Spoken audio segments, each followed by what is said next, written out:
Donc, Monsieur Moussa Fadel de Tunisie, s'il vous plaît, et suivra Madame Kirchner Sofia d'Autriche.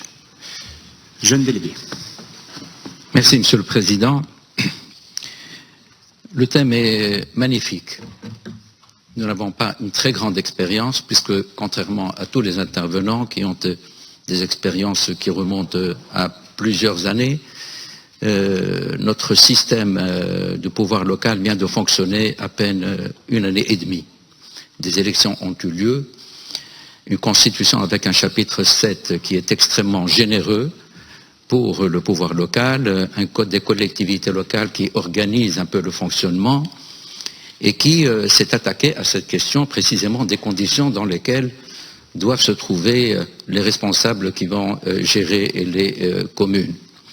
Et parmi la première des choses, c'est que le maire chez nous est à temps plein. Et il reçoit donc des émoluments pour cela. Ce n'est pas le cas pour tous ceux qui ont été élus au conseil municipal. Le maire n'est pas élu directement.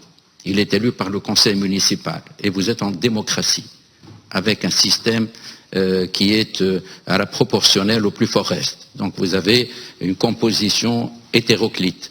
Et pour dégager un président, ce n'est pas une chose facile. Et lorsqu'il atteint précisément ce piédestal, eh bien, il aura à affronter un conseil qui n'est pas toujours à sa solde, je dirais. Et ça reste donc un premier type de difficulté. Le second type de difficulté fait les conditions un peu délicates, c'est que la population est très attentiste à des réalisations immédiates. Et elle espère avoir pratiquement des réponses à toutes les doléances. Et pour cela, le conseil municipal et le maire devient en même temps chef de gouvernement, président de la République et Parlement. C'est-à-dire qu'ils n'ont qu'un seul vis-à-vis, avec des pouvoirs qui sont malheureusement extrêmement étendus en apparence, mais qui, avec des ressources qui sont limitées, aussi bien des sources matérielles, en ressources humaines, et qu'aussi en ressources financières. Et puis, l'inexpérience. Il faut bien se rendre compte que ce n'est pas facile d'affronter une nouvelle situation lorsqu'on sait qu'auparavant, les choses se faisaient d'une manière administrative du sommet vers le bas. Alors, toutes ces conditions font que nous sommes véritablement en très grande difficulté, en plus des critiques, etc.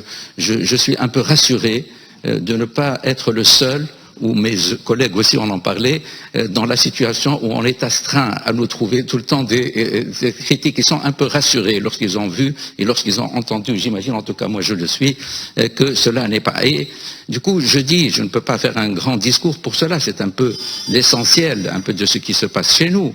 Je souscris tout à fait à la recommandation, à la proposition de M. Piero Fassino de faire véritablement une assemblée spéciale ou une séance spéciale pour essayer de réclamer des ajustements qui puissent mettre effectivement en exercice la charte et son chapitre 7, son chapitre 7 et l'article 1er de ce chapitre 7, et ça va renforcer encore plus probablement et pour avoir plus de candidats dans l'avenir, parce que pour le moment nous avons des démissions après une année et demie dans pas mal de communes parce qu'ils n'arrivent pas à travailler comme ils l'auraient souhaité. Merci pour ce témoignage intéressant, Monsieur Moussa Fadel.